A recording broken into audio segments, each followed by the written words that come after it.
नमस्कार, news point लेकर हाजिर हूं मैं राजीव। दोस्तों, बिहार में एसआईआर के बाद अब फाइनल वोटर लिस्ट यानी फाइनल मतदाता सूची आ गई है और इसी के साथ चुनावी काउंटडाउन भी शुरू हो गया है। यानी अगले 6-7 दिनों में चुनाव की घोषणा, चुनाव के तारीखों की घोषणा या तारीखों का ऐलान बिहार में हो सकता है, ऐसा अनुमान लगाया जा सकता है। आप जानते हैं कि चुनाव आयोग ने बिहार में इस साल 25 जून को वोटर लिस्ट का विशेष गहन पुनरीक्षण यानी एसआईआर या स्पेशल इंटेंसिव रिवीजन शुरू किया था, जिसके बाद एक नया सियासी तूफान बिहार में ही नहीं बल्कि पूरे देश में खड़ा हो गया था। मामला सुप्रीम कोर्ट तक गया, जहां से अभी आखिरी फैसले का इंतजार है, क्योंकि सुनवाई अभी होनी है 7 और 8 अक्टूबर को।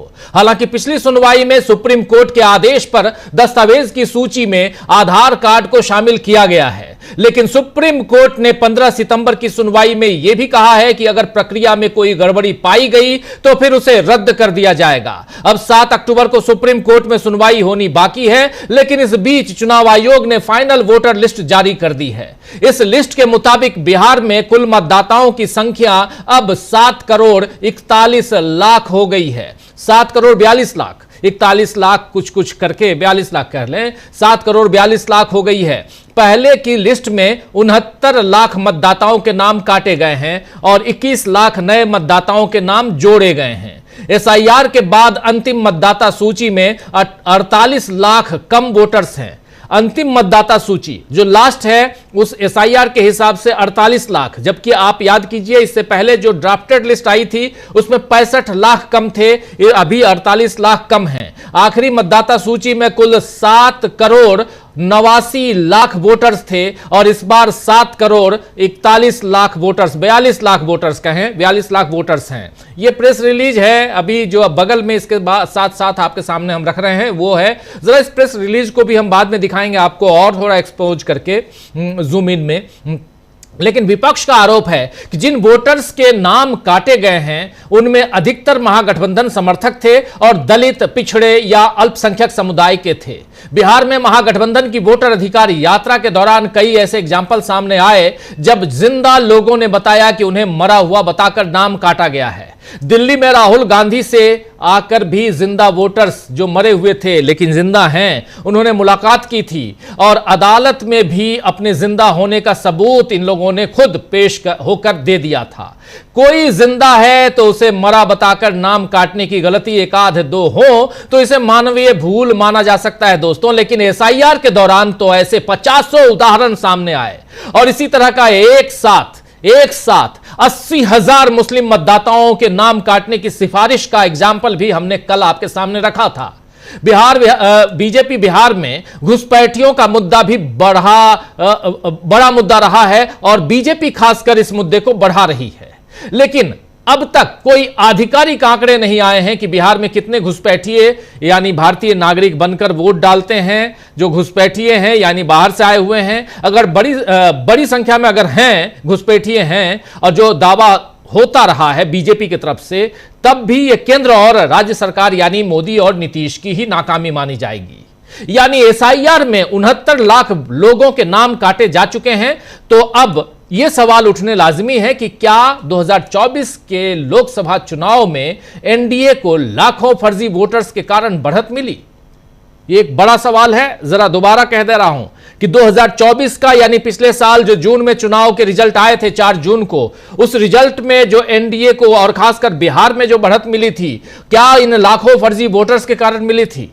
एसआईआर को बीजेपी बार बार मतदाता शुद्धिकरण का नाम देती रही है, तो बीजेपी से ही पूछा जाना चाहिए कि क्या अब तक बिहार में जो उसकी गठबंधन की सत्ता रही या केंद्र की सत्ता रही उसमें मिलावट थी, अशुद्धि थी? अगर ऐसा है तो फिर अशुद्धि को दूर करने के कौन से उपाय बीजेपी करेगी?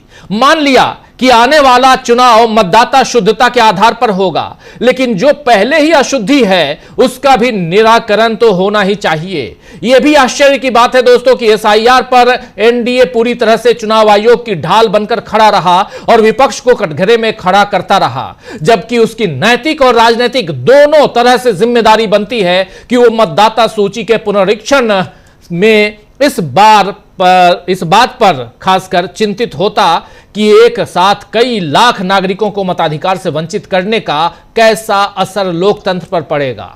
अगर वो सब नागरिक नहीं हैं तो फिर सरकार की योजनाओं का लाभ यानी फायदा वो किस हक से उठाते रहे और आगे उन्हें किस खाते में सरकार फायदा डालेगी, ये भी बताना होगा।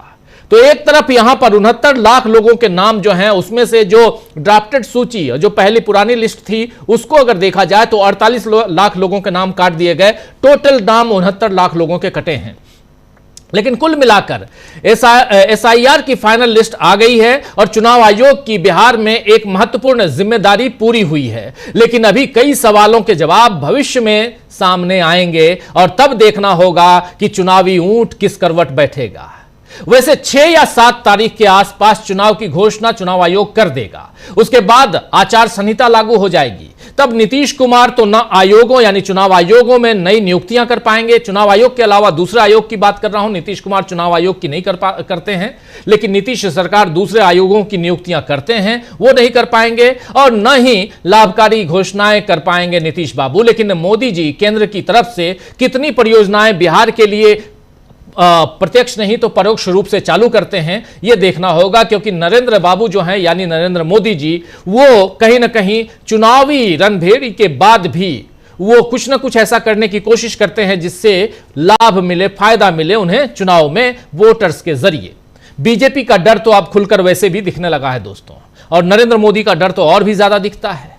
आज एक एग्जाम्पल देना चाहता हूं। आज ही भोजपुरी सिंगर हैं पवन सिंह और उनकी फिर से बीजेपी में वापसी हो गई है और अमित शाह से अच्छी मुलाकात भी हुई इस वापसी के पहले। और उससे पहले उपेंद्र कुशवाहा ही पवन सिंह को अमित शाह के पास लेकर आए, जबकि काराकट से उपेंद्र कुशवाहा को पवन सिंह के कारण ही हारना पड़ा था पिछले चुनाव में, याद कीजिए।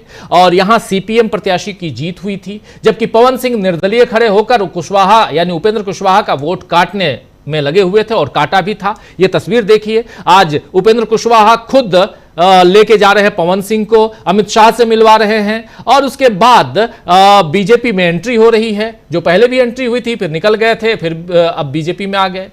तो ये बहुत कुछ है दोस्तों, जरा एक बार सुन लेते हैं यहां पर क्या चर्चा चल रही है। उपेंद्र कुशवाहा और पवन सिंह और इन लोगों के बीच क्या चर्चा चल रही है, जरा सुन लेते हैं, बहुत इंपॉर्टेंट है। लेकिन यहां पर यह मायने भी नहीं रखता है, अगर नहीं सुनना चाहें आप तो हम ना भी सुनाएं, लेकिन चलिए सुना देता हूं। हमारे पीसीआर से कहा जा रहा है कि चलिए सुना देते हैं। चलिए सुनाते हैं क्या कुछ बात हो रही है। लेकिन इस मुलाकात के बाद बिहार में क्या कुछ होने जा रहा है, बात आज तो चर्चा के केंद्र में एसआईआर है, उसी पे हम रहेंगे और बिहार चुनाव से पहले कैसे घमासान मच गया है उस पे भी बात करेंगे। लेकिन पहले देखिए,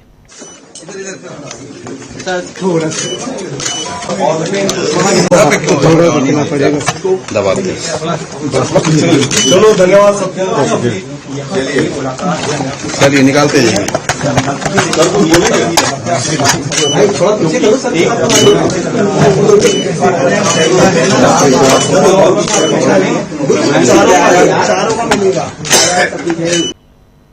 चलिए ये सारी चीजें आप खूब देखने को मिलेंगी, कोई इधर आएगा कोई उधर जाएगा, ये सब होता रहेगा। लेकिन सबसे बड़ी चीज है कि बिहार में एसआईआर पूरा होते ही तेज क्यों हो गई है सियासी हलचल और बदलने लगे हैं सियासी समीकरण। इन सब के बीच वोटर लिस्ट यानी एसआईआर की जो अंतिम मतदाता सूची है उस सूची से क्या कुछ निकल के आया है और वोटर लिस्ट में क्यों हो गया है खेल, और क्या वहां पर बिहार चुनाव से पहले जो घमासान है उस घमासान से क्या कुछ समीकरण बदलने वाले हैं। इन सब की चर्चा हम करते हैं। हमारे साथ कुछ वरिष्ठ साथी जुड़े हुए हैं।